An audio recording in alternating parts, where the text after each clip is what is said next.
እህቴ ሲህር ተደርጎባት ቁርአን ሲቀራላት የጠቀሰቻቸው ሰዎች ከቤተሰብ ውስጥ ነው። እነሱም እናት፣ የእናት ወንድም፣ አያትና የመሳሰሉትን ነው ያለችው። እንዲያውም ጂኑ እንደመራት አድርጋ ሲህሩን ካለበት ቦታ የመዘዘች አወጣችው። እናም ጂኑ ሊዋሽ ይችላል። ከዋሸስ ምልክቶቹ ምንድነው?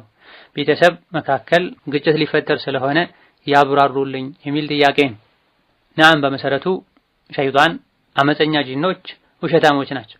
ነቢያችን ሰለላሁ ዐለይሂ ወሰለም ለአቡ ሁረይራ እዚህ ላይ እውነት ነግሮሃል፣ እሱ ግን ውሸታም ነው ብለዋል ነብዩ ሰለላሁ ዐለይሂ ወሰለም። ይሄም ስለ አያተል ኩርሲ ፈዲላ በሚናገረው ሐዲስ ላይ የተጠቀሰ ነው።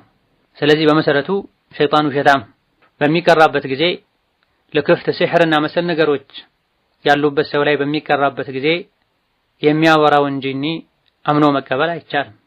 በመሰረቱ ሸይጣን ውሸታም ስለሆነ ሸይጣንን ታዘው ይሄን ስራ የሚሰሩ ጂኒዎችም ውሸታም ስለሆነ ወከዛልክ ሸይጣን ባልና ሚስትን ወዳጅና ዘመድን ማቆራረጥ አላማው ስለሆነ በዚህ ገብቶ ቤተሰብን ሊያቆራረጥ ስለሚችል አምኖ መቀበል አይቻልም። በእርግጠኝነት እገሌ ነው እገሊት ናት ሲህር የሰራችበት ማለት የሚቻለው አንደኛ ሲህሩን የሰራው አካል አው ሰርቻለሁ ብሎ ሲያምን ወይም ደግሞ ሁለት ታማኝ የሆኑ ሰዎች እሱ መስራቱን በእርግጠኝነት አውቀው ሲመሰክሩ ብቻና ብቻ። ከዚህ ውጪ በግምት ሲቀራ የሚለፈልፈውን በመስማት ብቻ እገሌ ነው ሲህር የሰራው ብሎ መደምደም በጭራሽ አይቻልም። ሲህር የተሰራበትን ጂኒው እንደነገራት አድርጋ ወጣችው የሚለው ሲህሩ ከሆነ ቦታ ተገኝቶ ወጣ ማለት ሲህሩን የሰሩት እነዚያ ሲቀራ ስማቸው የተነሳ ሰዎች ናቸው ማለት አይቻልም። የሲህሩን ቦታ አው ሸይጣን ሊጠቁም ይችላል። የሰሩት ሰዎች ግን እሱ የጠራቸው ሰዎች ላይሆኑ ይችላል። ሁለቱን መለየት በጣም ቀላል።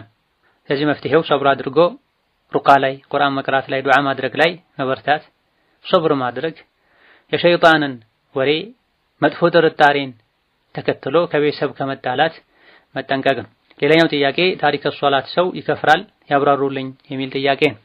ሶላት ከእስልምና ትልልቅ መሰረቶች ማዕዘኖች መሃል አንዱ ነው። አላህ